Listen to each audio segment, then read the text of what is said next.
Well, hello, everybody, and welcome. It's great to have you here today.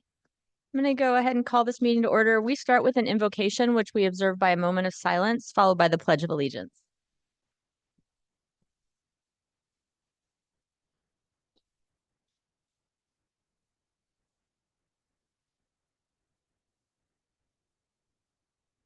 I pledge allegiance to the flag of the United States of America and to the republic for which it stands, one nation, under God, indivisible, with liberty and justice for all. Clerk, will you please call the roll? Corliss. Here. Halliburton. Here. Morales. Here. Nash. Here. Stead. Here. Willits. Here. All present.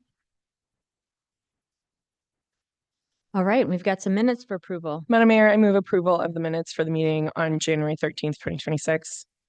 Second the motion. We have a motion and a second. Clerk? Nash. Yes. Stead. Yes. Willits. Yes. Corliss. Yes. Halliburton. Yes. Morales. Yes. All in favor, motion carries. And now, under special business, we've got 3 reappointments. I want to thank Michael Ellis, James Marsh, and Jeffrey Parks for the service you've already provided the city, and then your willingness to be reappointed to the committees that you serve on. So first, I have a reappointment of Michael Ellis to the Development Impact Fee Advisory Committee for a term that would end January 1st, 2030. Madam Mayor, I ask unanimous consent for the reappointment of Michael Ellis to the Development Impact Fee Advisory Committee for a 4-year term ending January 1st, 2030. Without objection.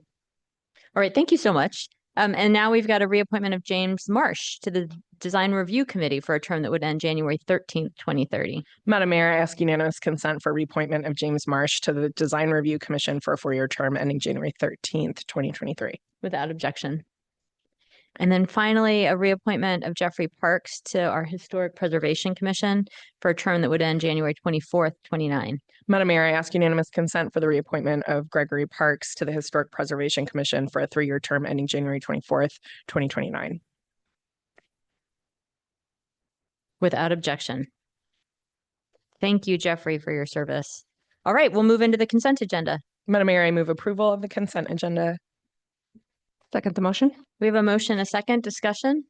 Yeah. Madam Mayor, there's just a couple of things on there with some partnerships with the Nampa Meridian Irrigation District, some things that our planning staff has been working on with the Pathways Plan. So just wanted to say thanks both to our staff and the Nampa Meridian Irrigation District for the work on the Tuttle pathway. Thank you. Madam Mayor, I also just want to call out the renewal of the Joint Powers Agreement for EMS services in Ada County. It's such an important service, and it's great to see the partnership renewed there. Anything further? All right, clerk. Nash. Yes. Stead. Yes. Willits. Yes. Corliss. Yes. Halliburton. Yes. Morales. Yes. All in favor, motion carries. Thank you. And now we will move into ordinances. We've got a long one for reading on first reading. Madam Mayor, I ask unanimous consent that all ordinances on the first reading calendar be read by name and number and by number and title only and filed for the second reading calendar. Second the motion. We have a motion and a second discussion. I think we can do it unanimous. Yeah. So we don't need that second without objection. All right, clerk. ORD-2-26, an ordinance repealing and replacing Boise City Code, BCC, Title III, Chapter 1, Article A, and enacting a new BCC Title III, Chapter 1, Article A, entitled Business Licenses Generally, providing legal authority, purpose, scope, and definitions in Sections 1 through 4, requiring licensure and limiting license transfers in Section 5, providing license application form and required information, license fees, application timing, and ongoing duty to update information and license conditions in Section 6, providing license term renewal and validity during renewal application investigation in Section 7, providing for the disposition of license applications and addressing incomplete applications in Section 8, providing for background checks in Section 9, providing consequences for failing to disclose or update required application information in Section 10, providing disqualifying crimes or circumstances for tiers 1, 2, and 3 licenses and driving businesses in section 11, providing process for license exemption review in section 12, providing notice of inability to proceed on an application in section 13, requiring consent to reasonable compliance inspections in section 14, providing notice of license violations in section 15, providing notice of license denial, revocation, or suspension in section 16, providing reasons for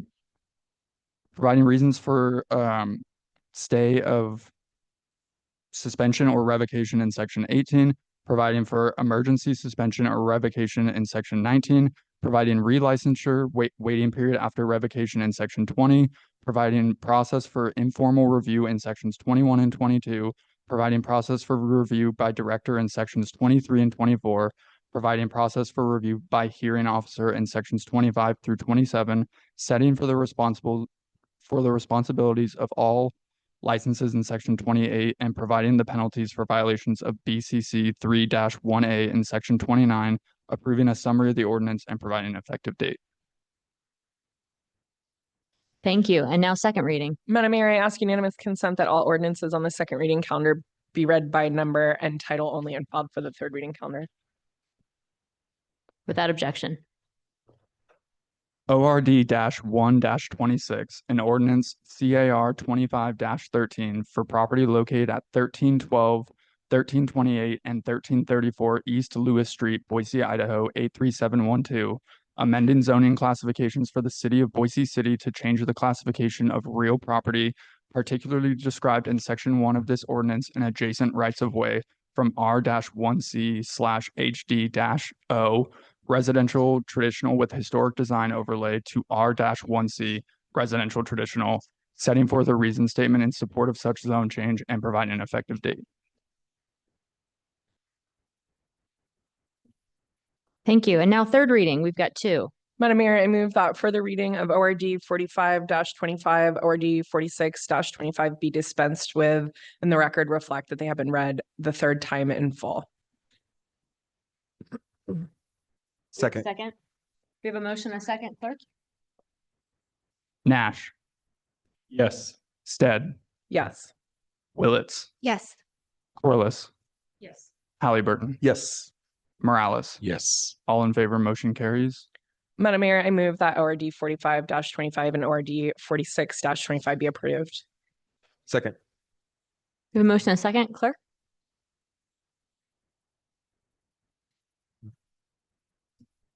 ORD-45-25, an ordinance CAR 25-6 for property located at 11076 West Arch Street, amending zoning classifications for the city of Boise City to change the classification of real property particularly described in section 1 of this ordinance and adjacent rights of way from R-1C residential traditional to MX-1 mixed use neighborhood, setting forth a reason statement in support of such zone change and providing an effective date.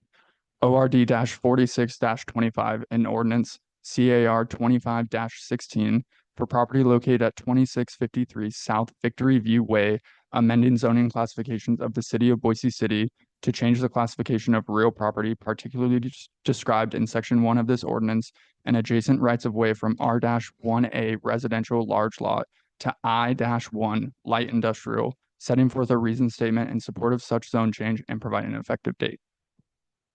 Thank you.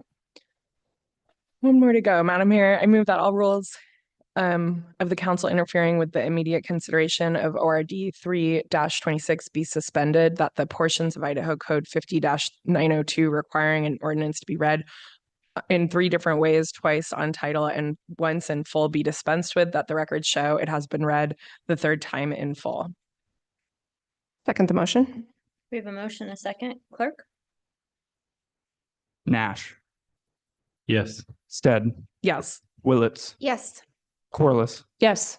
Halliburton, Yes. Morales. Yes. All in favor, motion carries.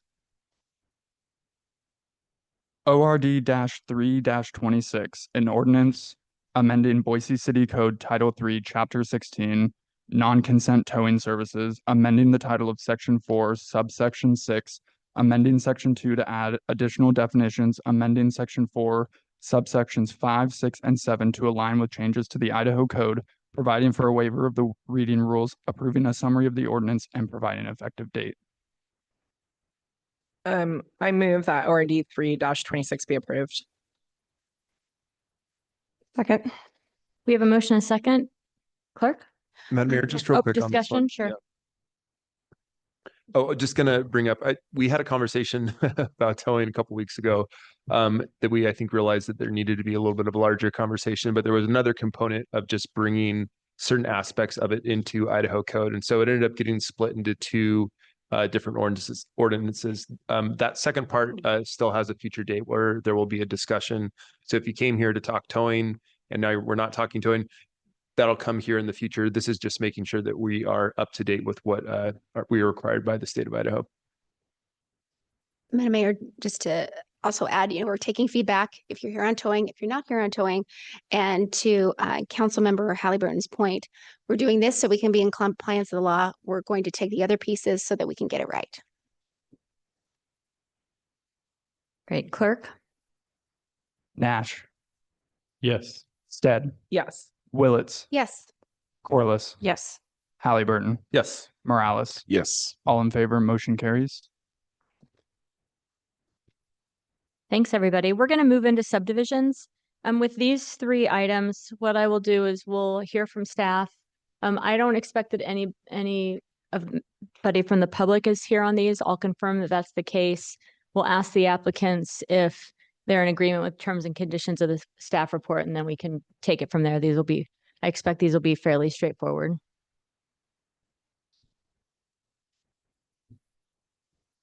All right, the first one, SUB 71. Good evening, Madam Mayor and council members. The item before you is SUB 2571. This is a preliminary and final plat for a residential subdivision comprised of two buildable lots on 1.01 acres located at 5100 Bel Air Street in an R1B HSO zone. The applicant proposes to retain the existing home and demolish the pool house to create an additional lot. Both lots will meet the dimensional standards of the R1B zone. And while the subject property is within the hillside overlay, the property has been developed and most of the sloping is at the rear. There are currently no sidewalks along either side of Bel Air Street, and a condition of approval will require the installation of attached sidewalks. The existing home was constructed prior to the legacy zoning code and has a non-conforming setback on the east side of the property, which will remain. In conclusion, the Planning and Zoning Commission recommend approval, and I am happy to answer any questions. Thank you, Jesse. The applicant is, for this one, is NV5 Bonnie. Bonnie here? Oh, no, you're not Bonnie, but welcome.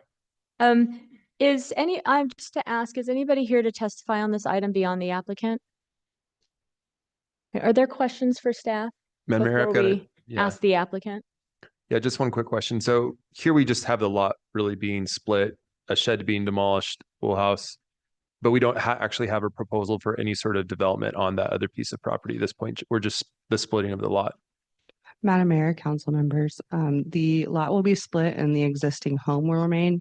And then the pool house will be demolished and there will be one new buildable lot that it has no construction on it. Okay, and no plans for construction at this point. Correct. Great, thank you. All right, I'll ask the applicant, are you in agreement with terms and conditions? Okay, for the record, we got a yes from that. Want to confirm that nobody is here for this? All right, this matter is before council. Madam Mayor, I move approval of SUB 25-7, a preliminary and final plat for residential subdivision comprised of two buildable lots on 1.01 acres at 5100 West Bel Air Street in an R1B HSO residential zone. I second the motion. A motion and a second discussion. Clerk? Madam Mayor, Go ahead. I just appreciate this project being brought forward. Looks to be like a simple infill project that we're happy to see here in District 3. So thank you. All right, clerk? Nash, Yes. Stead, Yes. Willetts, Yes. Corliss, Yes. Halliburton, Yes. Morales. Yes. All in favor, motion carries. All right, now we'll move on to the MacArthur subdivision. Madison, welcome. And I saw Ben Semple in the audience. Is anybody here to speak on this item? You're familiar with the process. I'll check in after. Great. Good evening, Madam Mayor, City Council members. The item before you is a preliminary plat for a residential subdivision consisting of 2 buildable lots on 0.21 acres located at 3510 West Hill Road in the R3 Flood Protection Overlay and Wildland Urban Interface Overlay Zone. The property is within the R3 zone, and as detailed in the project report, the subdivision complies with the R3 standards. A single access point is proposed to be located on Hill Road. A variance was approved to maintain the existing attached sidewalk by the Planning and Zoning Commission and is not before the council tonight. No agency comments are received in opposition of the proposed project. In conclusion, the Planning and Zoning Commission recommends approval of the preliminary plat, and I will stand for any questions. All right, doesn't look like it. There any. Want to confirm nobody's here for this? Are you in agreement with terms and conditions? All right, the record will reflect that we got a yes, and with that, I'll put this one before council. Madam Mayor, I move approval of SUB 25-59 and adoption of the updated reason for recommendation statement for a preliminary plat for residential subdivision located at 3510 West Hill Road. I second the motion. The motion is second. Clerk? Madam Mayor, just something real quick on this one. Just want to say thanks to staff. I emailed you earlier today asking about a pathway that's actually on the adjacent property to see if there was going to be any issues there. Doesn't look like there's going to be any issues. It's just one lot over. But also wanted to just call out some flexibility I think that the staff gave with the sidewalk, trying to make sure that even though we've got a city code that says this should be, separated in this particular circumstance, that wasn't going to be the best fit. And I just want to make sure that whenever you all exercise that flexibility and use that best judgment, that you know how much I appreciate it. To do things that make sense, even though we've got a code that may be pointed just slightly in a different direction. So thank you for that flexibility. All right, clerk? Nash, Yes. Stead, Yes. Willetts, Yes. Corliss, Yes. Halliburton, Yes. Morales. Yes. All in favor, motion carries. And now the last subdivision is the Harlow subdivision. Welcome, Doug. And then Bailey Engineers, Kelly Black. Hi, welcome. You've seen how we're doing this. So is anybody here to testify on this item? Great, I'll check in a minute. Good evening, Madam Mayor and City Council. Before you tonight is a final plat for a one-lot industrial subdivision located at 5917 West Clinton Street in an I-1 zone. As summarized in your project report, the property contains 2 separate tax parcels and was never divided through the city. The proposed one-lot subdivision creates 1 buildable lot. The lot complies with the requirements of the Development Code, and the Planning and Zoning Commission unanimously approved the item on the December 1st, 2025 consent agenda. As such, the Planning and Zoning Commission recommends approval, and I'd be happy to stand for any questions. Questions? All right, are you in agreement with terms and conditions of the report? I will have the record reflect a yes. Thank you for being here. And with that, I'll put this before council. Madam Mayor, I move approval of SUB 25-56, a preliminary and final plat for an industrial subdivision at 5917 West Clinton Street in an I-1 industrial light zone. Second the motion. We have a motion and a second discussion. Yeah, really quick. I just want to appreciate this being developed because it is having some sidewalk improvement, some connection there that also connects to our most westbound connection to the Greenbelt right off of Orchard. This is a nice connector road, so finishing off that sidewalk will really help with travel, especially those who are bicycling. Thank you. All right, clerk. Nash, Yes. Stead, Yes. Willetts, Yes. Corliss, Yes. Halliburton, Yes. Morales. Yes. All in favor, motion carries. Thank you. And now we'll move into the public hearings. The first one, this is a fun one. The designation of Betty the Washerwoman, an animatronic sign. As I've never thought of it as an animatronic sign, but I love Betty so much as a local landmark on property that's in MX3 in an MX3 zone. So we've got Richard here from the city. It's the Historic Preservation Commission is the applicant. Thanks for being here. And then is the Neighborhood Association here? I mean, honestly, I'm kind of surprised that they aren't because everybody loves Betty so much. And anybody here to testify on this one? Great. All right. Good evening, Madam Mayor and council members. We are here today to have Betty the Washerwoman animatronic sign designated as a local landmark. This is the aerial map indicating where the property is located on the east side of South Vista Avenue between Bank Drive and Overland Road. This is the aerial site plan showing the location of the sign indicated by the red arrow at the upper left. Here are photographs from the sign from the street and looking north on the property. Betty the Washerwoman was built as a metal animatronic sign for the Econo Wash Maytag Laundry circa 1959. And though businesses associated with the sign have changed over the years, it continues to relate to the post-World War II growth on the Boise bench along Vista Avenue and has gained sufficient significance to warrant it becoming a local landmark. In order for a structure to become a local landmark, it needs to meet certain criteria for designation and our findings for approval. It meets the criteria outlined in red, and it is part of the character of the city and especially the communities near its location on Vista.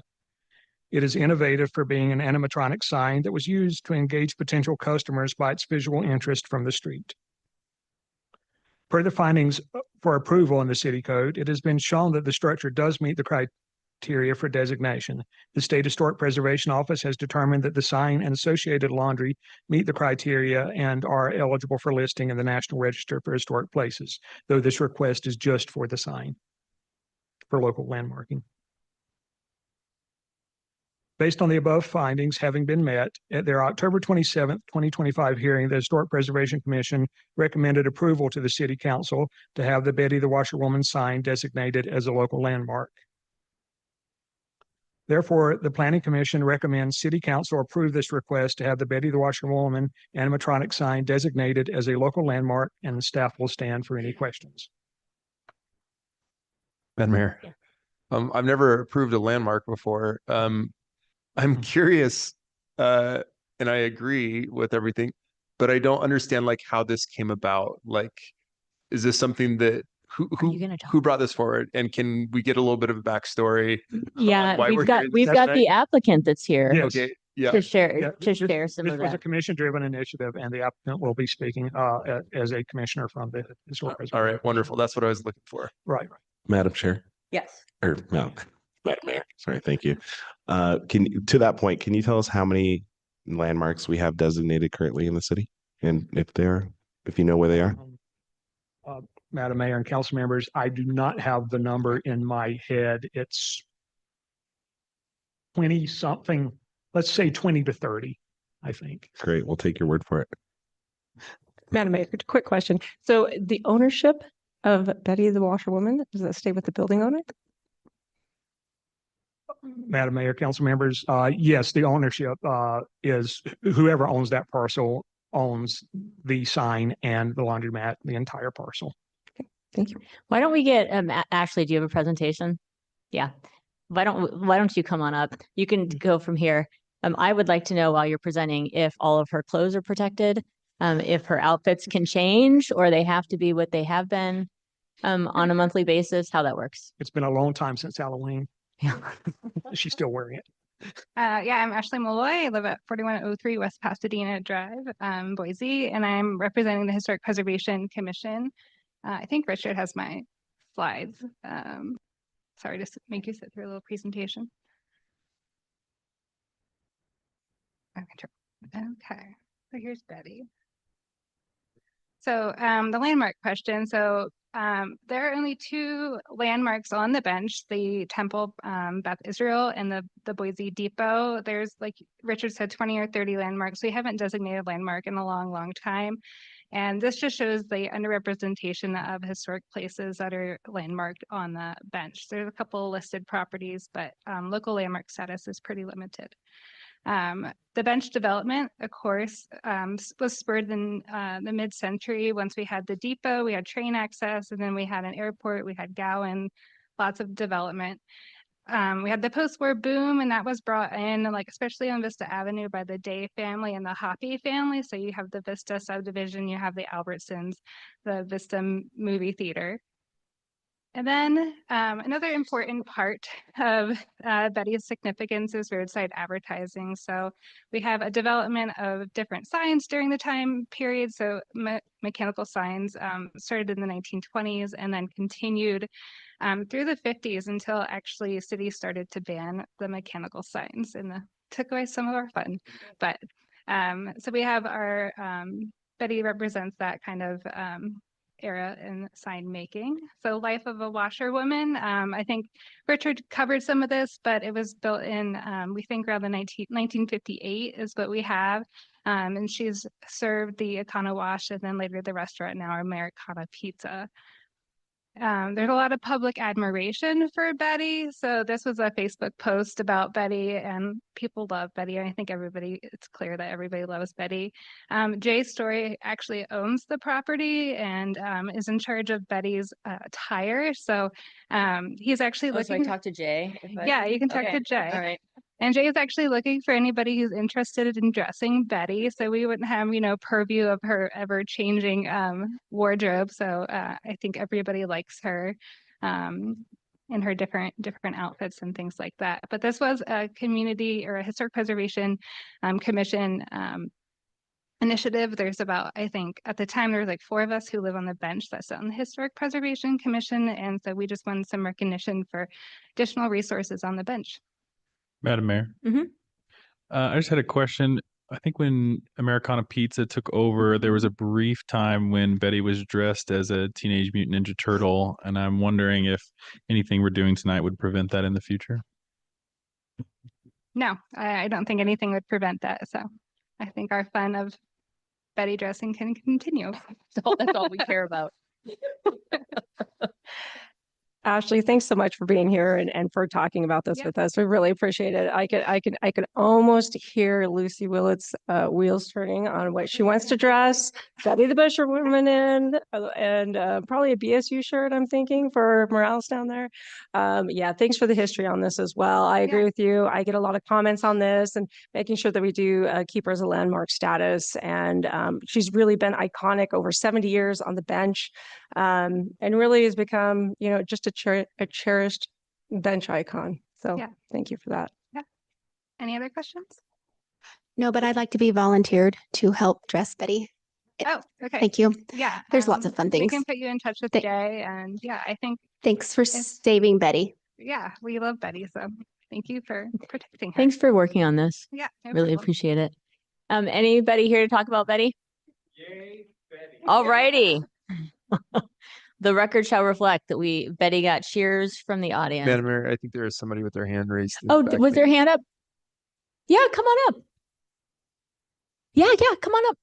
I'm sorry, I didn't see you back there. Well, you made it just in time. So I don't know what. Just talk into the microphone. Oh, I don't know who the problem was because I think she's fantastic. And I think she represents humor and creativity, and she's harmless and it's historic. And I think it would be a real shame if she were meant to go. And I don't really understand. Oh what yeah. the issue is. So what's happening? There's no problem. We actually decided with the historic commission and people up on the bench decided they wanted just to give Betty like an extra designation and make her a landmark. So she'll always be there. Okay, so there was no question about her being taken down. No. It was just of how she was supposed to stand up. Right. She will always stand, and it sounds like we can still dress her monthly or however often. Yes, But yeah, this is just to Ever protect put Betty that for. black drape over her. You have to take it off. Okay, thank you. Yeah, thanks for being here. All right, with that, I will close the public hearing and happy to take a motion. Madam Mayor, I'm excited to move approval of DRH 25-206, the designation of a local landmark and adoption of the reason statement outlined in the staff report located at 1502 South Vista Avenue in an MX3 zone. I gladly second the motion. Discussion? Yep. Madam Mayor, we get to interact with Historic Preservation Commission every once in a while. Usually it's on an appeal. Usually it's a challenging night, whenever there's the council and the Historic Preservation Commission are working together. This is the first time I think that I've ever had somebody from one of the commissions bring something forward through the commission that really, I think, helps preserve the history from Boise. And so that sort of self-work, this is kind of a little new to me. That's why I asked that question, like, who brought this forward? Who's doing this? And it's so great to see. And I think such a proactive approach of like, what is something that we know and we love and we appreciate about our city, and we're actually going to do some work proactively to to make sure that it stays for generations to come. I'm a third generation Boisean. I know that my grandpa, drove by that place probably when it was the original business. I know that my mom has probably seen Betty the Washer Lady through all the different businesses as well. It's something that, I can remember from a young kid, and sometimes she's moving, sometimes she's not. Eventually she's always moving again. And then my niece and my nephew see it as well. So it's just something that really is interesting, and specifically up there on the bench that we don't have in a lot of areas. I'm glad we were able to add an extra designation onto it that will ensure its preservation for generations to come. And I just want to say thank you for that proactive work for all the folks on the team and the commission that help push this forward. Madam Mayor, Yes. I just wanted to thank Commission Member Malloy for being here tonight and helping iron out this issue. Clerk. Nash. Nash. Yes. Stead. Yes. Willits. Yes, to say Betty. Corliss. Yes. Halliburton. Yes. Morales. Yes. All in favor, motion carries. Thanks, everybody. And thank you to you and the others on the commission that were part of this. And I got calls from Kay Hardy, who has been involved and interested in Betty for a long time, and loved seeing the comments related to this. And she's truly a neighborhood treasure. And I think it's really great that our commission members brought this forward to make this designation. So thank you. All right, we will now move on to more normal business in our public hearing calendar. Welcome. We've got the Access Design Group. We have Matt here. Let's see, is it Aaron? Is the applicant here for this one? Okay, great. Is anybody here to testify on this item? You are, sir. Okay, great. So what we'll do is we'll hear from staff, then the applicant, will open it up for public testimony and take it from there. Thank you, Madam Mayor, members of council. The item before you is a request to rezone 14 properties consisting of approximately 22 acres from MX3 mixed use active to MX2 mixed use generally located near the intersection of Auto Drive and Gratz Drive. The subject properties are located interior to this commercial cul-de-sac area, southwest of the intersection of Franklin and Cole Road, both of which are arterial roadways with bus routes and bikeways. The entire site is also located within the Boise Town Square Regional Activity Center. These properties mainly contain auto sales and associated uses. They were previously zoned C2 under the Legacy Zoning Code, where auto sales are an allowed use, and were issued a zoning designation of MX3 during the zoning conversion with the adoption of the current zoning code, where auto sales are now prohibited. The MX3 zoning was assigned to these parcels using the standard citywide zoning conversion logic due to its proximity to Franklin and Cole Road, both being arterials with bus routes and bikeways, as well as being within that regional activity center. The intent of the proposed rezone is to redesignate a zone that's similar to the one that which these properties were developed under, and which the existing uses are allowed uses again. In conclusion, the Planning and Zoning Commission found that the applicant's proposal aligns with the development code and recommended approval, and I will stand for any questions. Questions for staff? Yeah, Madam Mayor. One question. So this property is right below the farmer's lateral. And want to talk about the if there's an easement that is on that portion of the property of the farmer's lateral. Madam Mayor, Councilmember Corliss, thank you for the question. There's not one, or not that I'm aware of. If so, it would be delineated on the subdivision plat, and that would not be affected by the rezone. The easement would, like I said, be noted on that, depending on how many subdivisions this entails,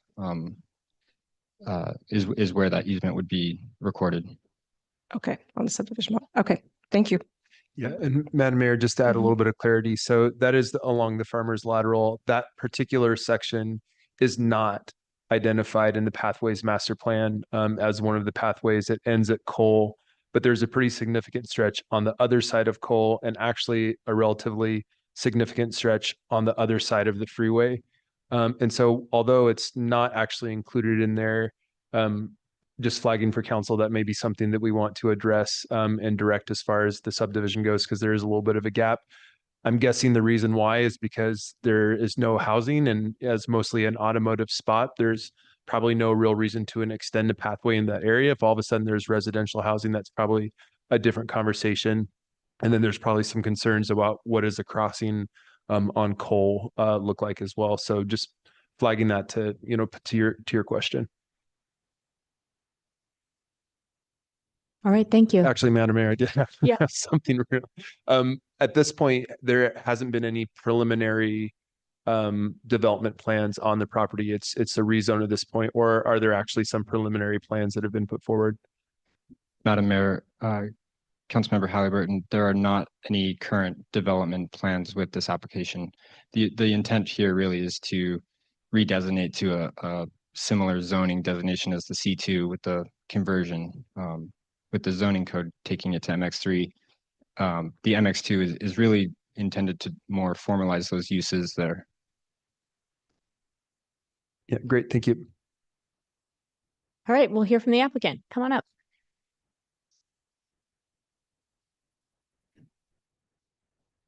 Hi. Good evening.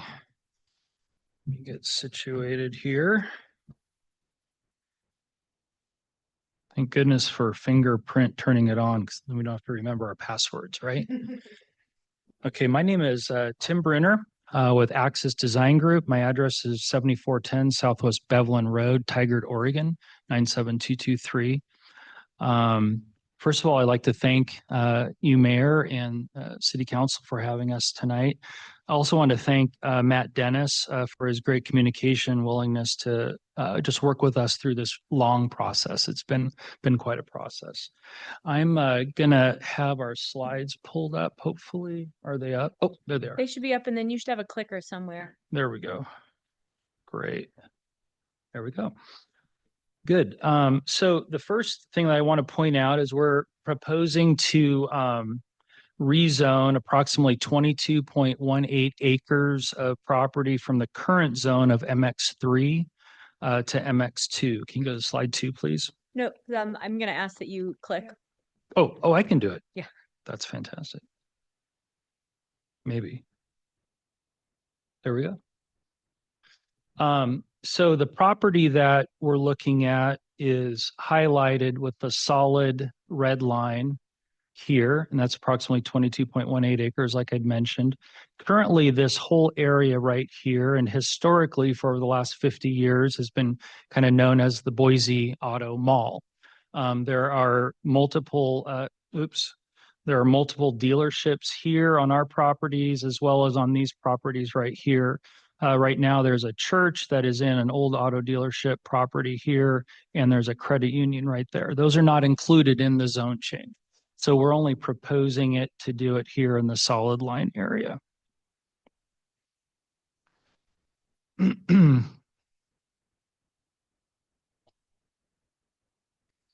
The history of the property was all of the red that you see was the C2 zone. There was a different zone down here, C3. This is all residential. And just for reference, this line through here is the farmer's lateral that was asked earlier. We have the freeway here. We've got Cole and Franklin Road coming across here with the mall located over on this side. I wanted to just highlight that originally when this property and all this was the auto mall, automotive use was allowed outright. So the sales of vehicles, the storage of vehicles, and the servicing of vehicles was allowed. The new proposal, or not new proposal, but what it got rezoned to is the MX3 zone. And the colors don't really show up very well here, so I'll try to highlight it. But the uses that we have are currently here in blue. The red outlines the MX3 zone, and you'll note that our uses are no longer allowed for major repair of vehicles, as well as any sales. It is allowed, though, to do minor repair, which is interesting. This puts us at a slight disadvantage in that from now on, we're considered a legal non-conforming use. So we're allowed to stay, we're allowed to be there. There are limitations, though, in the code that could affect us. For instance, if there was fire, or if there was any need to develop, expand, we'd always be coming up against this, the fact that we're a legal non-conforming use. We're proposing the MX2 zone, which is highlighted here in the pink, because the MX2 zone allows vehicle repair major allowed outright, vehicle repair minor is allowed outright, and vehicle sales, rental, and leasing is a conditional use. There's still a conditional use process that we go through for that. But it puts us in a position to where now at least we're a legal use. The process is still similar to how we currently have to do it, but we're allowed to be there and have to meet certain criteria in order to develop.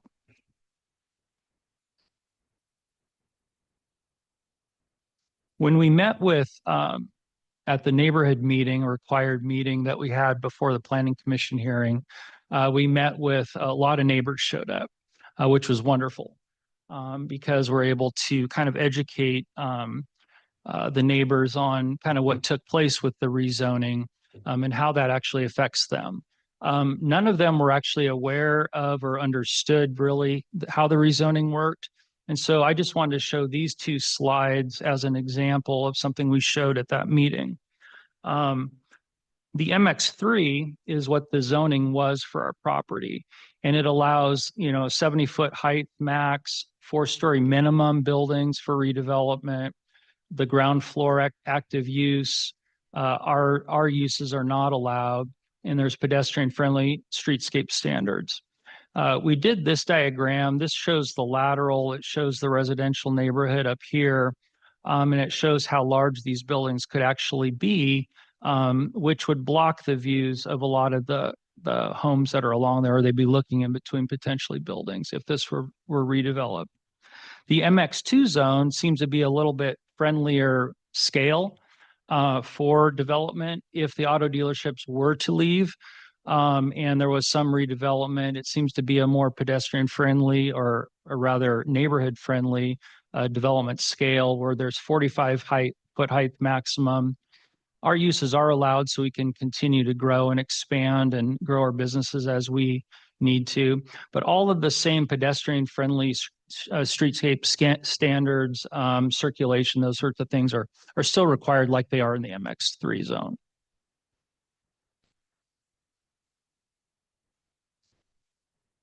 This slide also shows when the zoning was done, they kind of looked at the Boise town square as the center, and they did a matrix, as Matt kind of mentioned, where they included all these properties around to be an MX3 zone.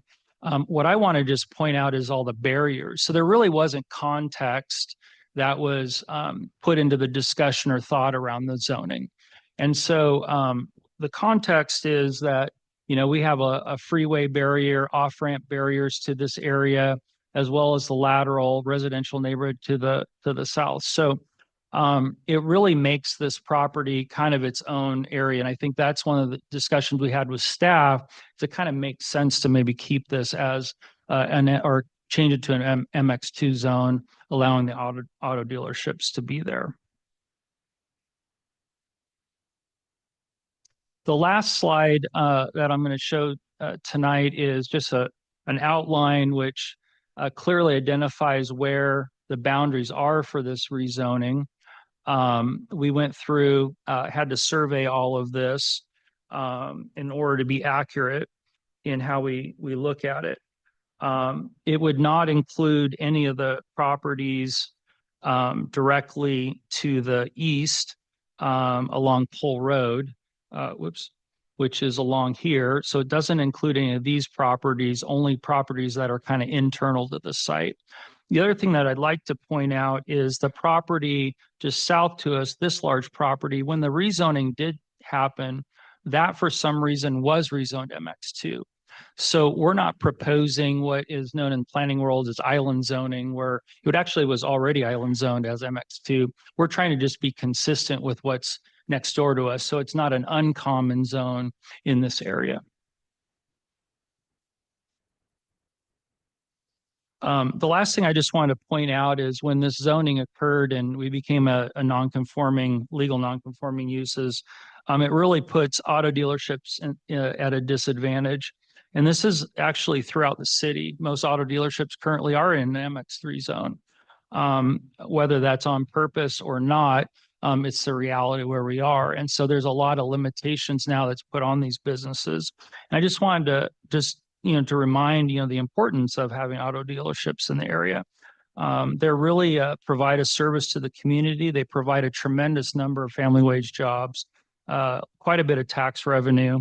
And they're also a great support for people in the city and around the community that use their services to either buy vehicles or get them serviced. So, as I mentioned, current zoning doesn't allow us to be there. It doesn't allow our properties to be developed in the manner that we need. It puts us at a disadvantage because we're not an allowed use, but a legal non-conforming. And by changing to an MX2 zone, it kind of solves that problem without really removing the goals I think that the city has, which is creating in the future. We don't know what's going to happen 50 years from now, but it does allow this to someday be redeveloped into a mixed-use community if it ever wanted to be. And that's all I have. Thank you. Do you have any questions? Questions? Madam Mayor, Questions for the applicant or for staff. Okay, yeah, I think we're good, sir. Thank you. All right. So you can take a seat. We've got a couple folks with questions for staff. Oh, wait, did you have a question for the applicant? Sorry, never mind. Please stay. Let me take questions first for the applicant while he's here, and then we'll move into staff. Sure. Thank you for the clear presentation. So I guess one question I would have is is there something that you are expecting to change here? Because as a legal non-conforming, you can kind of keep doing what you're doing. But is there change anticipated where we would need to make sure that it was a allowed use, or what's the impetus for doing this now rather than just continuing to be legal non-conforming? Yeah. One reason is it makes sense so that we're a legal use. The other is we actually closed on a property a week after the zone change went into effect that you approved it, not knowing about the zone change. And we have a piece of property that we can't use. And that's located, I could show it to you if that's relevant now, but it's this property that's back here. Okay. And so, our hope, we don't have any plans right now to do anything. That's why there isn't really an application associated with it. But the only thing that we really can use that property for would be minor repair, which is what we're using as a detail shop right now. But we can't do any sort of sales or storage or anything like that there. Yeah. So you're not really coming forward with a rezone with plans for major changes in the area. You're coming more forward with the rezone so that if there are some changes, you can continue to do some of the same stuff that you've been doing already. Yes, sir. Okay, great. Yep. All right, thank you. Okay, you bet. All right. Well, it was Councilmember Nash, and then you had one instead. Okay. Yeah, I was just curious if the applicant has any remedies available in the code that would make this a conforming use without a rezone. Excuse me, Madam Mayor, council members, the zoning code, as Mr. Brenner said, as the zoning code removed that as an allowed use, there are some of these properties have CUPs on them, CUP entitlements that allow for various different types of auto related uses. Those would still be entitled even if because the entitlement runs with the land. So even if the zone would change, technically the entitlement would still exist and those uses could still operate.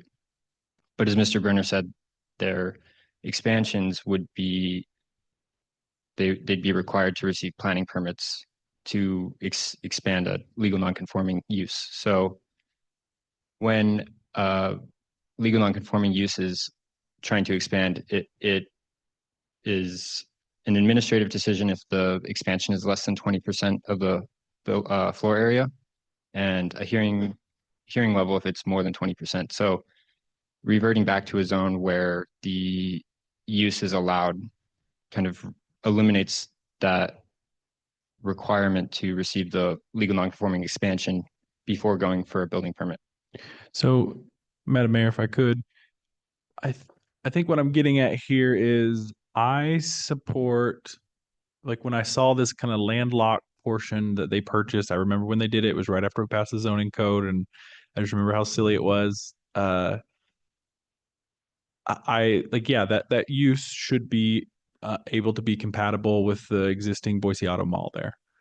I think what I'm concerned about is if this area were to be redeveloped into something other than that, I would not support it being MX2. MX3 makes a lot more sense to me. I don't care about those barriers there. I don't want to build a city based on where the interstate is. I want to be able to make sure that we have person-oriented transit around that. So I guess, is there any remedy available to us to make this a conforming use without the rezone in code? Madam Mayor, council members, kind of going back to that point of the existing uses can remain.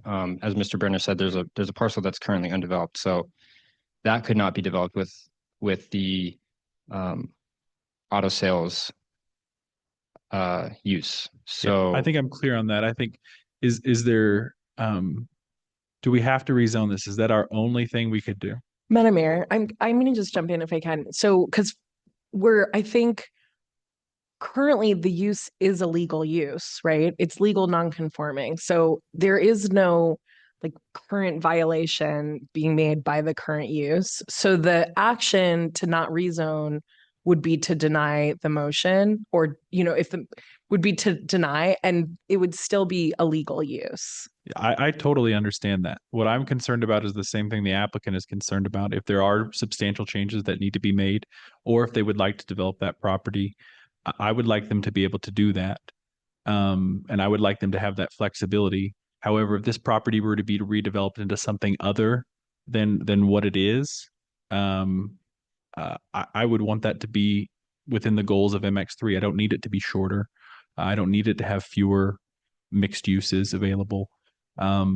Like I would much rather prefer something in code that would allow us to tweak this specific section of MX3 so that they could sell cars and do what they need to, and it stay MX3. And I think that's what I'm getting at. But I'm seems like maybe there's nothing available in code to make that kind of exception.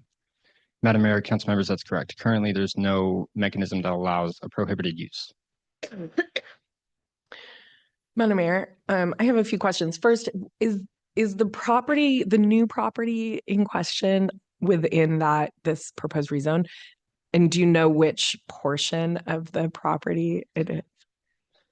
Madam Mayor, council members, yes, I believe it's the furthest western kind of flag lot. Maybe the applicant could Is that confirm. accurate? It's the furthest west.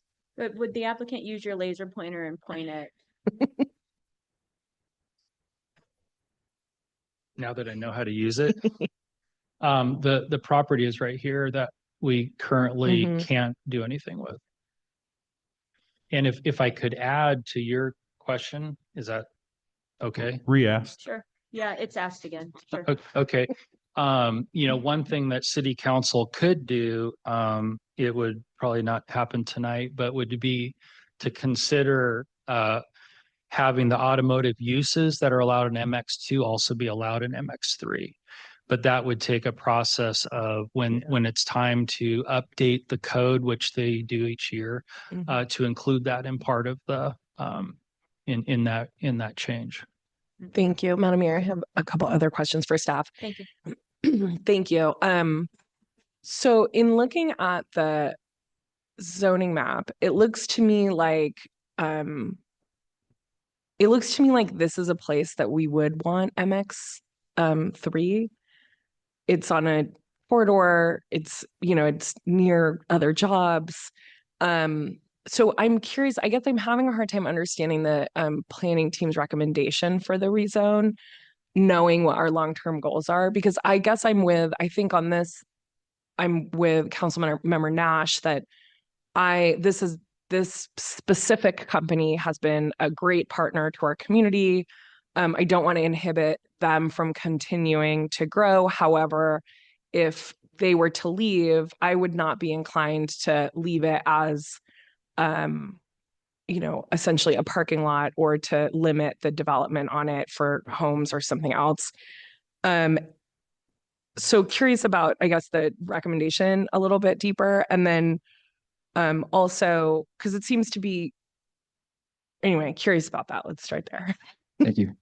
Madam Mayor, council members, as Mr. Brenner said, the application actually originally came in with about 5 or 10 additional parcels closer to and along Cole Road, almost up to Franklin Road. Staff was not supportive of the rezone along Cole Road and closer to Franklin because those parcels have a higher probability and contain more characteristics of the MX3 zone, being adjacent to an arterial with a bus route and bikeway. Also, the likelihood of redevelopment is higher along those as well. So with the existing uses and the fragmented connectivity in the area, the planning team felt that MX2 was supportable given the hardship that it would take to produce a totally active as MX3 or multimodal development shape. Madam Mayor, I wonder, well, this is sort of a silly question, but can you define or help me understand the difference between major auto repair and minor auto repair? Madam Mayor, council members, the definitions define what type of use. It gives a lot of specific examples of basically the type of work that's going on. It obviously that's rather broad, but the major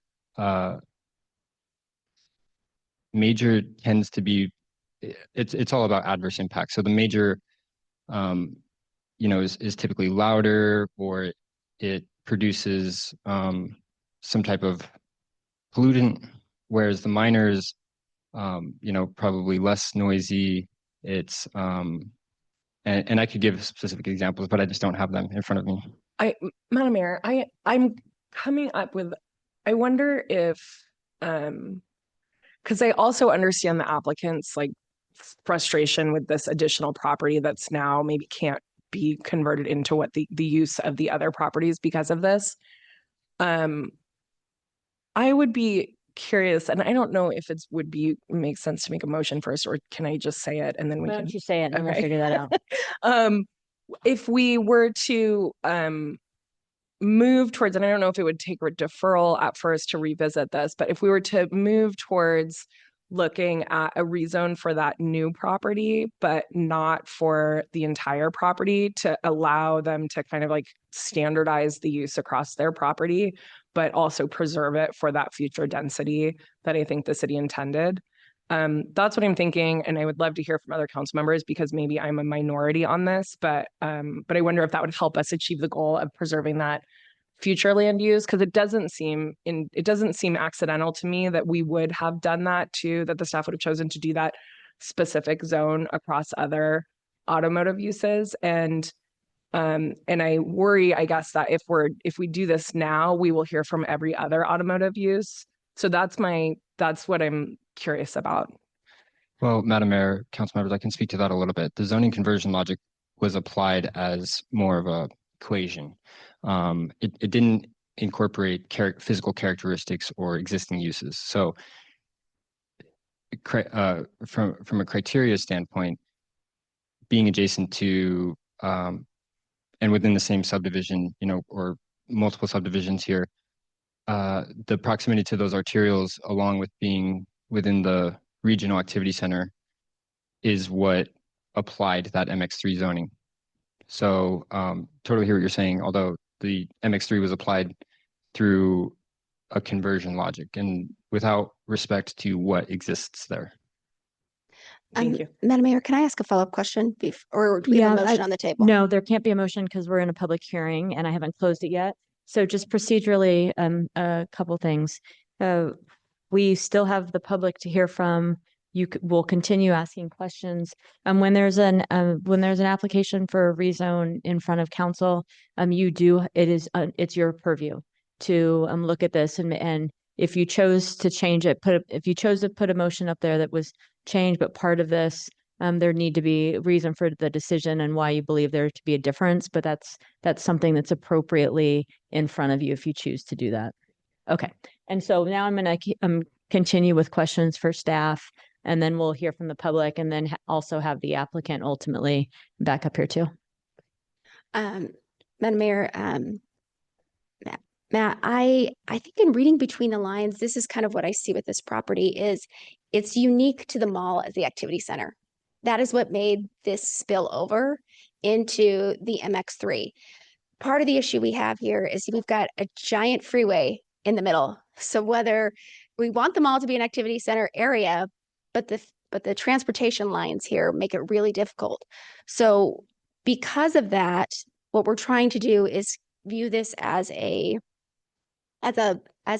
area versus as parcel, because it's closest to the Flying Y, and it also is because that allows the flexibility to then regenerate within the auto mall. And I think I'll put this out for a question that the expert can answer, but it's my understanding that in the automotive world, you constantly need to be bringing in new brands. And to do that, you have to be able to have new abilities to add things. And so if we limit just a little sliver of that, that really doesn't allow them to innovate with their business. So that's why there's, a 22-acre parcel. Madam Mayor, Councilmember Willetts, I can speak to the first half of that part, which I agree, and I think that is accurate. As far as the second part, maybe a better question for the applicant. Thank you. Madam Mayor, just one question, and maybe this is more just maybe a clarification, is if they were to take a look at one of their other businesses that already exist in this area and they want to expand that footprint of the building or remodel it, that would not be allowed. Is that correct? Madam Mayor, Councilmember Corliss, the expanding a legal non-conforming use is allowed. It requires a planning application, which is an expansion of legal non-conforming use. So there's a zoning certificate, an administrative level if it's less than 20%. So if the applicant, if a property owner was looking to expand a floor area by 19% or less, then they would have an administrative planning application before they could submit their building permit. If it was 20 or greater, then they would need to, that would be a CUP. And so they would, the commission would decide on that prior to their ability to submit that building permit to expand the footprint. Thank you, Matt. Madam Mayor. Matt, you mentioned that portions of this property are already entitled, excuse me, for automotive use with CUPs. I assume that blue one, the blue roofed one, does not have a CUP that entitles them, and that's why they're here. Is the rest of the property entitled with CUPs? Is this the only one that does not? Madam Mayor, Councilmember Morales, I don't know that off the top of my head. One thing I think that's important to keep in mind is at the time that, under the previous zoning code, the auto sales were an allowed use. And so some of these parcels do have conditional use permits for other things, maybe, without knowing exactly the allowances of the prior development code. Some of them could have CUPs for other associated uses with what's existing. So the entitlement, the use remains, but expanding it is where it would get held up. So they can, as long as that they were developed under an allowed use or conditionally allowed use and received that conditional use permit, they have the entitlement to remain as is and remain in operation until they would want to expand. Okay, just quick follow-up then. So within their current footprint, if they are using, it's a specific use, the CUP allows for a number of other uses, and they wanted to switch to a different use, is that considered expansion? So if they're going from their current use that's allowed under the CUP and they want to go to a different use that's allowed, the CUP in their current footprint. Madam Mayor, Councilmember Morales, it would all be dependent on what that proposed use would be. So if that was a conditionally allowed use, then they would need a conditional use permit. If it was an allowed use, then they could outright start operating at that. If it was a prohibited use, they just outright could not do it.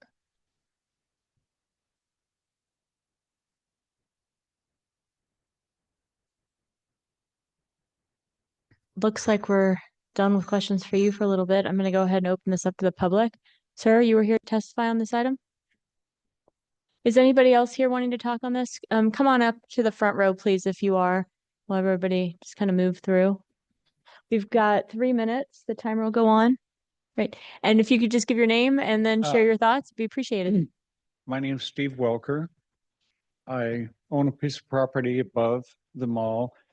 If you've got the map here, I have the triangular piece right over it at the bend of Bitterroot. I'm in favor for this. I mean, in an ideal world, I'd have a Catherine Albertson Park below the house.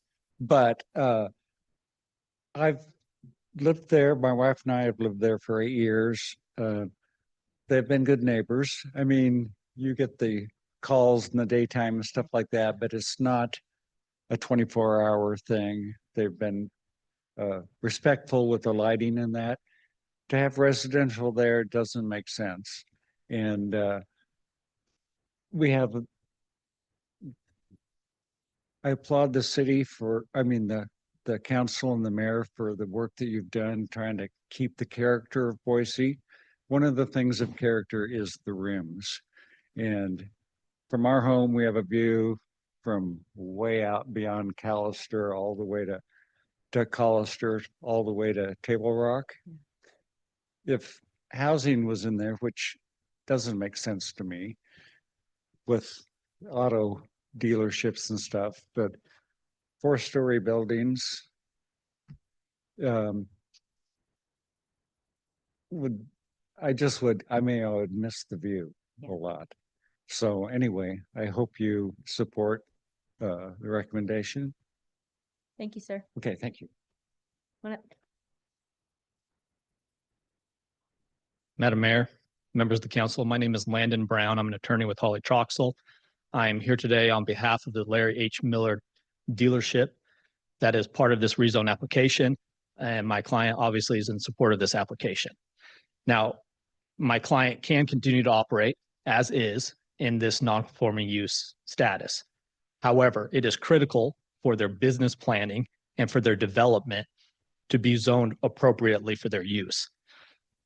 Right now, they can expand up to 20%. For an auto dealership, 20% is not that much. If they want to put in another showroom, they can't do it. If they want to put in offices on the second floor, they can't do it. If they want more cell space, floor space, they simply can't do it. 20% limits the ability for this business to develop and grow. If they want to bring in another brand and put in another room for that brand, they can't do it in this zone.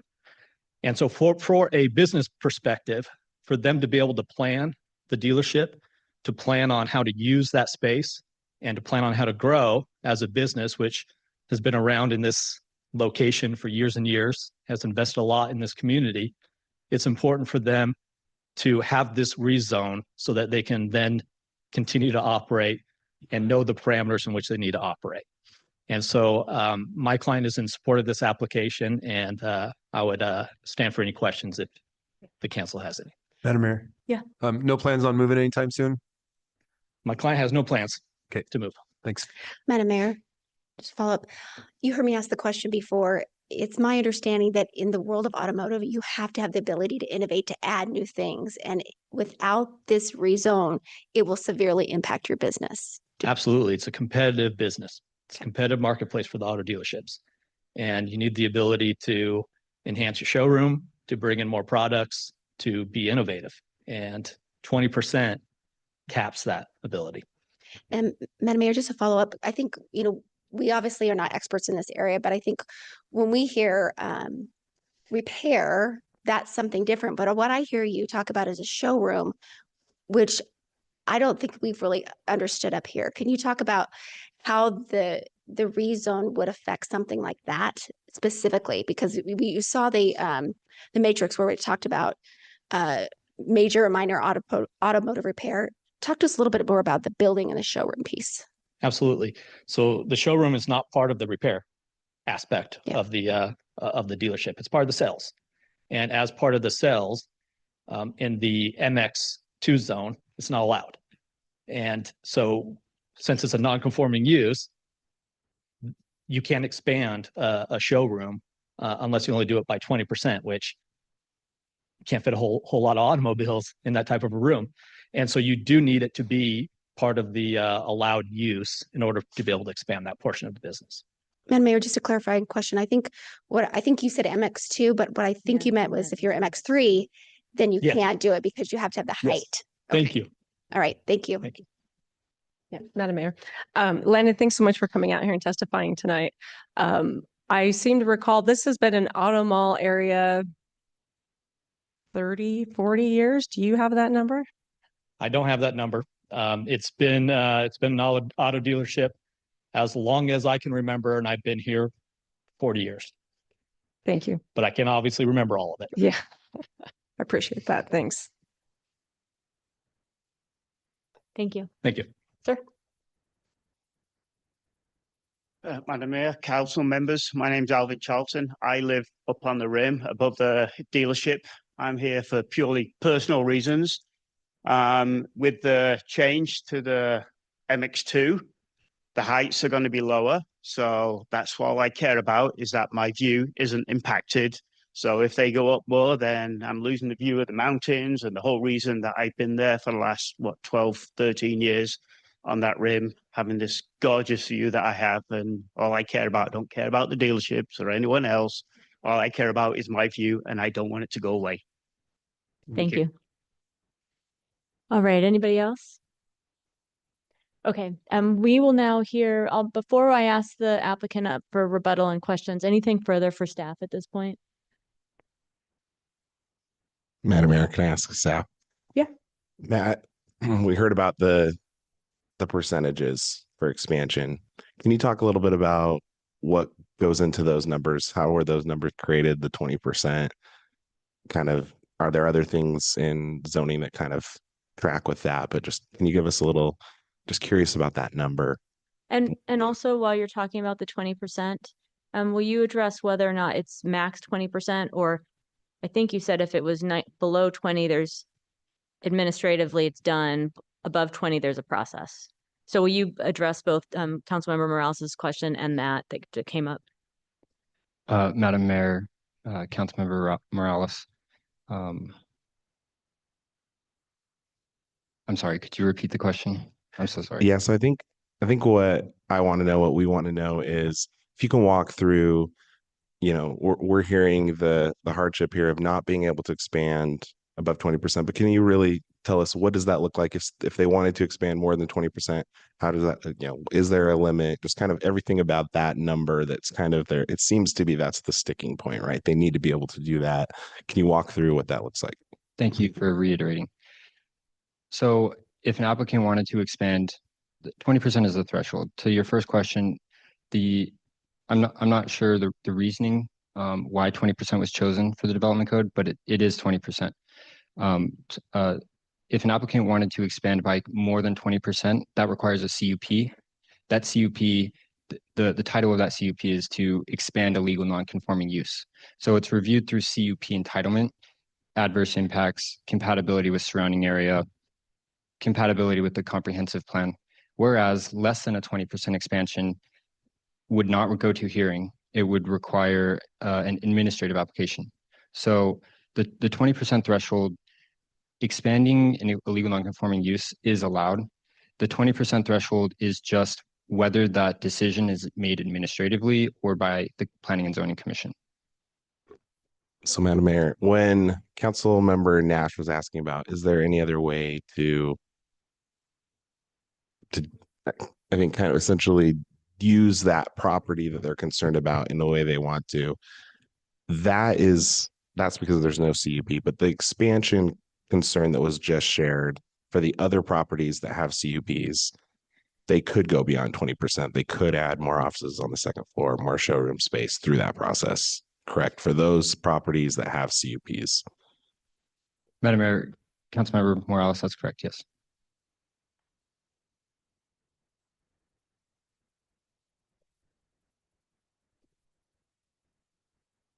Madam Mayor, question. We have different rezones that come before us often, and oftentimes staff and the Planning and Zoning Committee says no. What makes this one different? Madam Mayor, Councilmember Willetts, thank you for the question. Kind of as I said earlier, the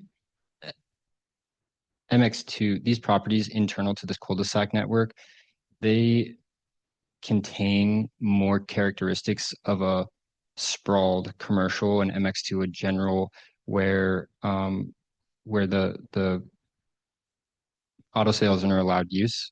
I think what's more important is that the retention of the MX3 along the arterial, that those properties contain more characteristics and more probability to be developed under the MX3, given their proximity to a bus line, a bikeway.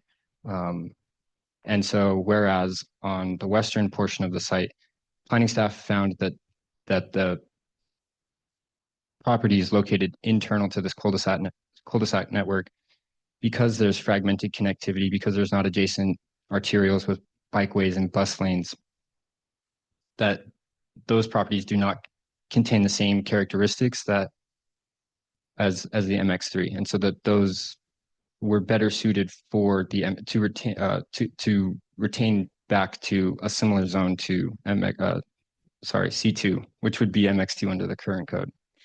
Madam Mayor, follow up. So what I hear you saying is this is shoehorned in. What the city aims to protect is Cole Road that has a sidewalk that is actually walkable. This area is not. So that's what makes it partly not an MX3. Plus you're right up against the freeway. So that's the difference, is the preservation along Cole Road. Madam Mayor, Councilmember Willetts, I'd say that's accurate, yes. Okay, thank you. Madam Mayor. So this sort of like beak-shaped property that we've got right here, it's a whole bunch of properties. So there's a bunch of individual parcels that are within this. And so it's a group of parcels together that are asking for this rezone together. I guess I kind of keep coming back to Councilmember Nash's question is like, is there another way? And I guess in my mind, in the future, there would be nothing that would prohibit, let's say it's Lyle Peterson Volvo from saying, hey, actually, we want to build a medical office unit here and we want to rezone to M3. They could come back and they could do that on their own in the future. There's nothing that would prohibit one of the units from doing that if they so wanted to. Madam Mayor, Councilmember Halliburton, that's correct, yes. Okay.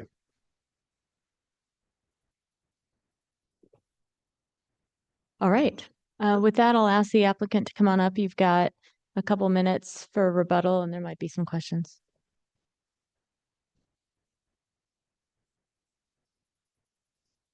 Okay, great. Madam Mayor and Council, I'm going to try to answer a lot of the questions that were just asked. One was a question from Councilor Willetts about the auto industry and is constantly changing. I just want to kind of clarify a little bit more about how that whole process works in the auto industry. I'm an architect, but I've been working in this industry for 30 years and know it quite well. And dealerships are, you think of them as kind of the middle person. So there you have the manufacturer on one side, you have the dealer, you have the customer.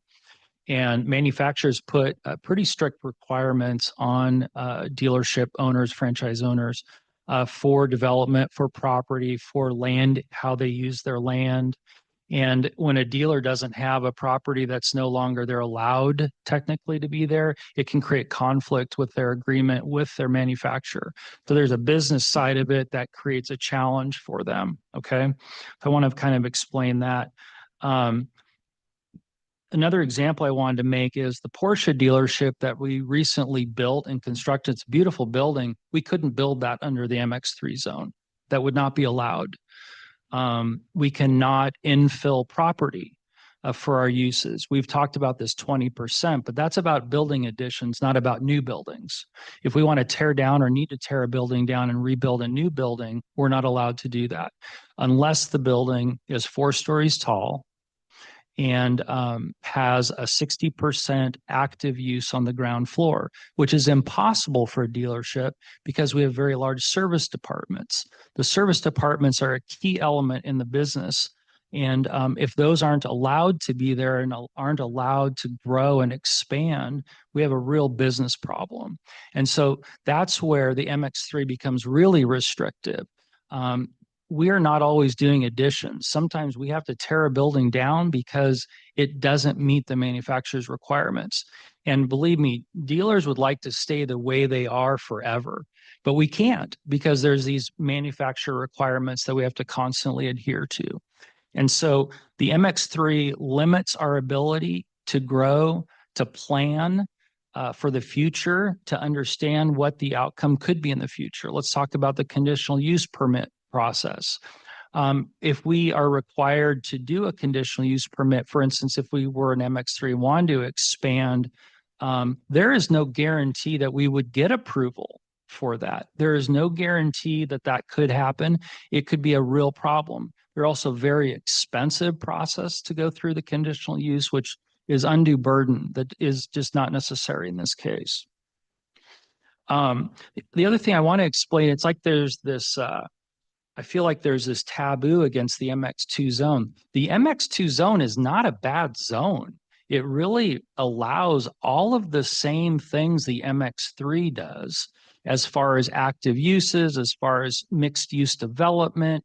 It just allows more types of uses in that. It doesn't preclude you to build a mixed use building or a hotel or whatever you want to do in that area. It doesn't stop that from happening. It just also allows businesses like ours to be there and grow and confidently know that we can grow and expand. It's a little bit about the history. It's been over 50 years. Was what I had mentioned before, that this has been kind of the Beaverton Auto Mall. The dealerships, Lyle Pearson is one of them, originally were in downtown. And they moved out to this area because downtown was growing. And so that was where they ended up. Wasn't me, because I wasn't around then. But the other thing is, if you look at the zoning of the city, if you took a zoning map of the whole city and you looked at it and go, well, where could an auto dealership go? There isn't anywhere they can go. There's one industrial zone where it allows, and then MX2. And there are very few MX2 zones around the city. So the only place they can go is out of the city to other jurisdictions under the current MX3. And so just, that's why we're asking for this MX2. You're correct, Councillor Halliburton. If somebody wanted to change the zoning back to MX3 someday, not a problem. I mean, they just go through the process we just went through, right? So it allows us to be there. It allows us to grow. It allows us to understand confidently what we are up against. It allows us to be able to work with our manufacturers and know what we can do.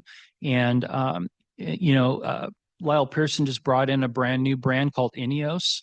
That's a brand new I'm going building to that ask we you did. hit time. So Okay. a final sentence would be great. I'll summarize real fast. It was the first Ineos dealership in the United States is here in Boise. And that is a project that would have been really challenging to do. Thanks. So, okay. Further Madam Mayor, questions? I had a question. Yeah. Thanks. I think I heard that you are from Tigard, Oregon. I am. And I know this is geeking out a little bit about zoning code, but as I recall, the Portland area had the same issue where they changed zoning and then they actually did what you suggested, which is they made it allowable for all MX3. Am I saying that right? Since you're a native Oregonian? Sort of. I mean, I was actually on the planning committee with the city of Portland when they went through their mixed use zoning. What they ended up actually doing is creating zones in areas where they actually looked at property uses that were current, and they created a commercial employment zone.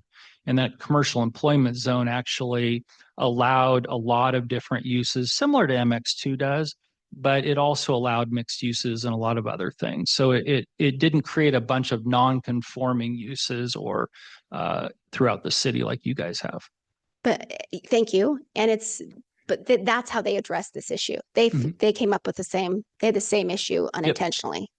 Yeah, they looked at, well, they didn't just stick with they had an MX2 and MX3, and then they had a commercial employment zone. I see. Okay. And they did that from the beginning because they realized when they met with property owners and they met with businesses, when they went through that process, they realized the types of businesses that were there. And so they wanted to create a plan for future development, but also not limit current businesses. Thank you. Yep. All right, thank you. Yeah, thanks. Really appreciate it. With that, I'm going to close the public hearing. Madam Mayor, I'd like to make a motion, please.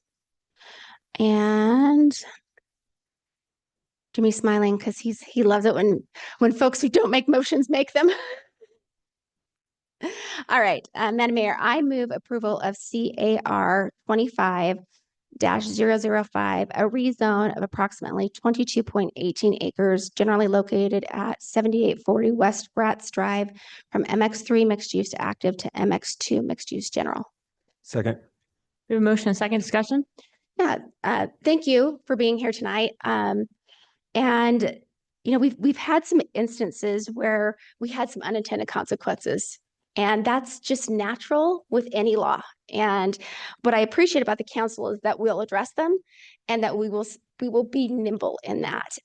In this case, this particular use is really driven by an algorithm. This was not intentional. This was looking at an activity center and then going out based upon that. And there's some extenuating circumstances here. Again, I-84, like that is a 6-lane freeway. That changes what you really could do in this area. I think because this is an algorithm issue, we need to recognize that. Second of all, if we need to recognize that a Boise-based businesses are essentially saying, if this isn't changed, it's going to severely limit our ability to innovate, to be competitive, to thrive, and we need to listen to that. Third, it's very rare we get the neighbors that want something. So thanks for coming. Usually we get neighbors who are absolutely opposed. So thank you for your time, and thank you for being here and making the effort, because there's a lot of other things you can do on a Tuesday night. So given what's driven this, given the neighborhood appetite, and also given that it will severely impact several established businesses, we need to do this. We need to fix this.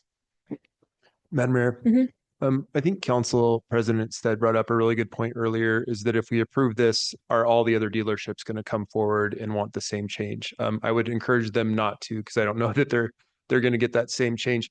I'm not against any sort of automotive dealerships doing a great job. Love that you're here in Boise, but there are some places where it probably makes sense to have them, and other places that when that place changes uses, like Fairly Reliable Bob's, wonderful job, great service to our community for so many years. When it moves, there's probably going to be something that's a little bit better for that specific location in that neighborhood. This is different. This here we have several different automotive dealerships not planning on going anywhere, doing a great job, been doing a great job for a really long time, have good relationships with their neighbors. And while there may be some concerns that in the future we might want this to be MX3, you aren't doing that. You're not moving anywhere. You're not changing anything here to a different use. You're continuing to expand your automotive use in this particular location, and it makes sense.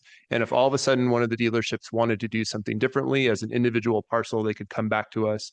They could ask for that rezone to do something else. I also think that you worded it very well that, this isn't an extremely limiting zone. I think they can go up to 45 feet. So we could have a 4-story building, particularly in this area. Neighbors might not love it. But there could be a 4-story building in here that was medical, that was office, potentially housing. But again, I wouldn't want to have a house in the middle of an auto dealership area. But years down the road or piece by piece, this may change. But what we're hearing is that there are no plans for change, and that for the next 20 years, these dealerships are going to continue to work and invest in their businesses in this area. This isn't on a main street where people are, walking from their house to the grocery store and having to, go buy a car dealership in the process. This is its own little corner, own little space. So to me, it makes sense to keep doing what you're doing. And then if there is a change in the future, somebody can always come back to us and ask to make that change. So I appreciate your work bringing this forward. Madam Mayor. I'll be supporting the motion tonight.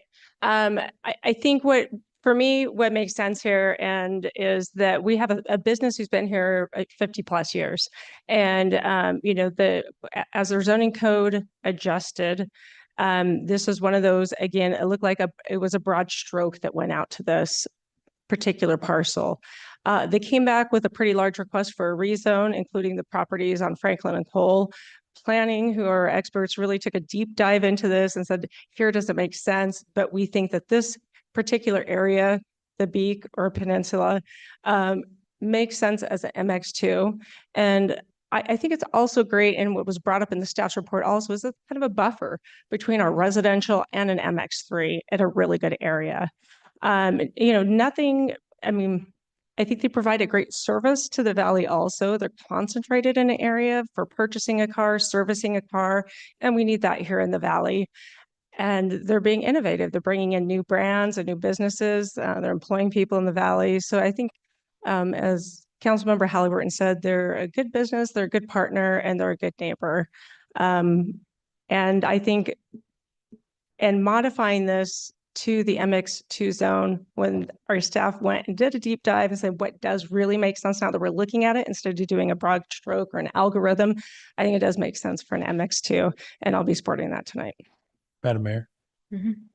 I'm surprised this has taken as long as it has to get to us. I remember Councilmember Willits and I both got calls about this as soon as we passed the zoning code, or as soon as it came into effect, actually. And I would just encourage council to take a look at the zoning map. The zoning code in my mind, perhaps a staff member could correct me, but just looking at the zoning map and looking at the allowed uses, it was not done primarily with car dealerships in mind. Car dealerships are mostly concentrated in my district along Fairview Avenue. That's MX3. Has the same problem that we're talking about here. MX2, the highest concentration of MX2 is on Overland. And the idea that you would look at the map of the city and say, do we want to move all of our car dealerships from Fairview to Overland? I don't think that's our goal here, but that's basically how we've designed the zoning code. And one of the issues, I had talked to Tim Keene about this at the time, is what we really tried to do is reduce the number of zones that we have. And by doing that, you're limiting yourself on the types of allowed uses that might be, it's probably not appropriate for us to have car dealerships on Fairview, Vista, and State Street. Those are all MX3 though. And there are some places along Fairview, some of those used car dealerships that change ownerships every 6 months, and they're owned by out-of-state folks. I'm a little less sympathetic to those types of dealerships staying that way than I am to a place like Lithia Ford or Dennis Dillon Kia or these other places that have been there a whole lot longer. So I guess I just say this we probably need to take a harder look at the zoning code and see where we want dealerships and where we don't want dealerships, and then how we deal with that within the code. I don't support allowing car dealerships all in MX3, but there might be some places we want car dealerships to stay and places we don't want them to go that's not accounted for in the code right now. So that invitation to council to take a look at that and decide where you want those and where you don't want those in the city. Madam Mayor, I I appreciate Councilmember Nash's statement. I will end up supporting the motion. I think that it's hard for me to give up the idea of we talk a lot in planning and zoning, we talk always about, we're not making land use decisions for the current resident because residents come and go.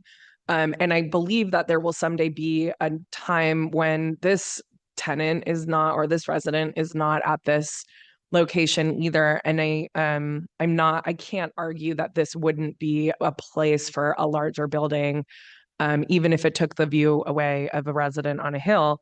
But at the same time, I certainly don't want our zoning code to be running out existing businesses that have been successful. And to me, that's in this moment more important. And I think also carrying the comments from Councilmember Nash with us that this is maybe something that we could consider on a larger scale on really how are we making these decisions and looking at it more strategically rather than what might turn into this, these spot requests with this opening the door for that. So I think I would reiterate the nature of this specific parcel that the city's identified that it's despite the consideration of the algorithm that was put in place, that this doesn't necessarily fit the intended designation, and certainly want to support the businesses that we have. So for that reason, I'll support the motion.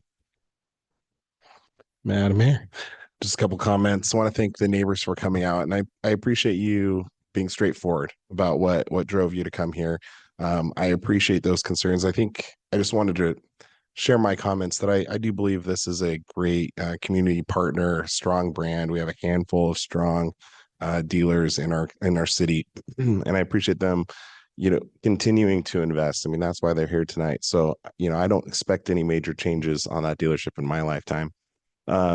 But I do want to make sure that folks know, and maybe pass this along if you ever move and sell, that things can change, right? Think out 500 years if you have to, but there's going to be some change at some point. And so I just wanted to kind of mention that this is I mentioned strong brand. I've had my car serviced here before. It's always great to have your car serviced at a place on a bus line. Highly recommend it. Drop off your car, ride the bus to work, and get back. And I think this is unique. I did look at other dealerships that are in similar zones now. This one, that beak, I like that term, is very unique. It is very unique. And while the red line on the east maybe is a little further than, it would be nice maybe if it was a little bit further west. I think the nature of this is what makes this rezone unique. And I think I'm supporting it more over that than probably some of the other things that were mentioned here tonight in terms of compatibility. I think being adjacent to hillside development kind of lends itself better to this than it would be if it wasn't on a hill and that kind of thing. And so, but I want to thank you all for being here, and then also for our staff. I think this is a great example of, Councilmember Willits referred to it, of figuring out how to get to a yes through this process. So thank you for kind of digging into that and helping us kind of wrestle with this incompatibility and this kind of stuff. So appreciate you. Yeah, Madam Mayor, just one more thing to get on the record. So this is a rezone tonight. We're not doing a subdivision. The bottom of the beak actually is in your land as far as the easement goes on the Farmers Lateral Canal. It's not included in the Pathways Master Plan. Probably should be. It would take a grant from God to actually put a tunnel underneath the connector to get to the other side. But if you could, it would be an absolutely incredible connection for everybody on that upper bench, all the way along that area, potentially getting some folks to school. So would like the staff to consider looking into what it would take to add that section onto the Pathways Master Plan. If not, making sure that when there is a future development, especially along that bottom of the beak there, in that area, if there should be an expectation that we're going to be asking you to give us that easement on top of that road. The other section kind of on the bottom of the head is actually the neighbors to the south, if you look at the property lines there. So want to make sure that we've got that on the record and that we look into that. All right. Clerk? Nash. Yes. Stead. Yes. Yes. Corliss. Yes. Halliburton. Yes. Morales. Yes. All in favor, motion carries.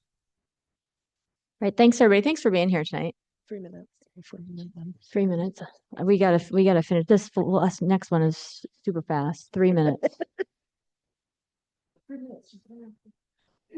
I'm gonna start at 7:45 for real. I'm maxed out needing to fall asleep, Lauren. It's only 7:45. I don't know why. We're That's true. I have been here for 13 hours. We're gonna start at 7:45. All right, we're 7:45. Okay, we've got one more item. Welcome back, everybody. CAR 25-9. Doug, you're up. And then the applicant, Brianne. Okay, great. Is anybody here to testify other than parties involved with the application? I think that we can probably keep comments quick then based on, we'll see what council has for questions of staff first. Go ahead. Good evening again, Madam Mayor and City Council. Before you tonight is a rezone of 9.66 acres and a preliminary plat consisting of 59 buildable and 6 common lots for the Adelaide Village subdivision. The findings for approval of the rezone are shown on the screen and as summarized in the project proposal.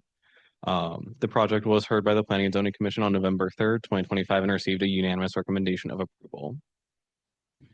The applicant is requesting to rezone the subject area shown on screen from R1A to R2. The area is bordered by R1C to the east and west and adjacent to additional R1A and A1 to the north and south. It should be noted that the zoning conversion that we just talked about with the prior application as well did not consider parcel by parcel basis, and the future land use designation is compact, which supports the R2 zone. The broader context of the site further supports the rezone as the area is in close proximity to both Fire Station 16 and State Street, which is a major transportation corridor for the region. Additionally, the area is adjacent to a park, an elementary school, and close to a junior high school. Summarized in the project report, a housing needs analysis was conducted, which further supports the rezone request. The preliminary plat will contain 59 buildable lots, 10 of which are proposed to be townhomes. As summarized in the project report, the public streets and pathways will provide circulation throughout the subdivision and connect the community to the larger neighborhood. Multiple trees will be provided throughout the site, and a central recreation space will also be provided. Plans have since been updated to comply with the Parks and Recreation and ACHG comments that were received at the Planning and Zoning Commission. Public comments along with the responses are summarized on the screen and in the project report. And in conclusion, the Planning and Zoning Commission recommends approval of both the rezone and the preliminary plat, and I'd be happy to answer any questions. Thank you. Any questions for staff? All right, come on up. We might get out of here by 8. Warning. So Madam Mayor and council members, I appreciate all your time as well as Doug's time. He's been very proactive in helping us address the issues. We've tried to make sure that we address all the concerns that have been brought up by Parks and Rec as well as ACHD and the city itself. The character of this development, I think, is very consistent with what we're seeing in the surrounding areas. I think the biggest concern that most people had in terms of the comments that we received from the different agencies was that Parks and Recs wanted the pathway moved. The version of the landscape plan that Doug had up shows that removal, and P&Z had a question regarding the distance between that pathway and the school's access point. I've gone in, it's approximately 450 feet from our northern boundary to the pathway access that's about halfway up the park. The traffic in the area, obviously you'll see some additional traffic due to the increased number of people living there, but we don't anticipate that it's going to be substantial in the terms of it's going to massively affect anyone in the local areas. And if you have any questions,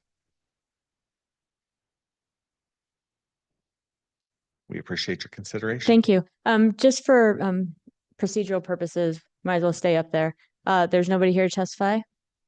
And so you have nothing to rebut. You probably don't have closing statements. I don't. All right, I'm going to close the hearing. Thank you. Thank you. Sorry, Madam Mayor, I move approval of CAR 25-9 and SUB 25-24, a rezone of approximately 9.66 acres located at 8430 West Caswell Street, and a preliminary plat for a residential subdivision comprised of 59 buildable and 6 common lots on 9.66 acres in a pending R2 zone. Second the motion. We have a motion and second discussion. Madam Mayor.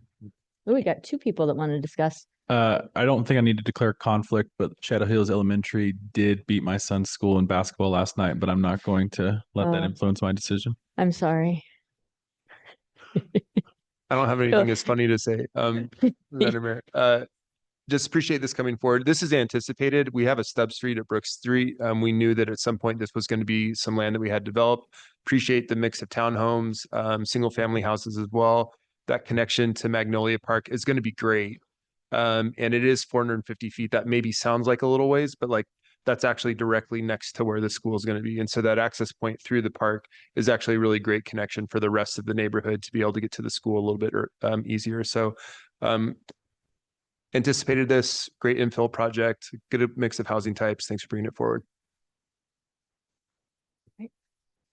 All right, clerk, thank you all for your patience. We should have had you go before that last one.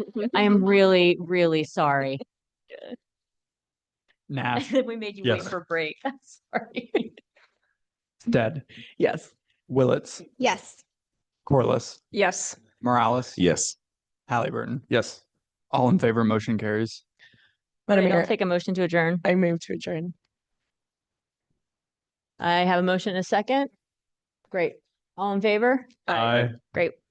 See you all next week.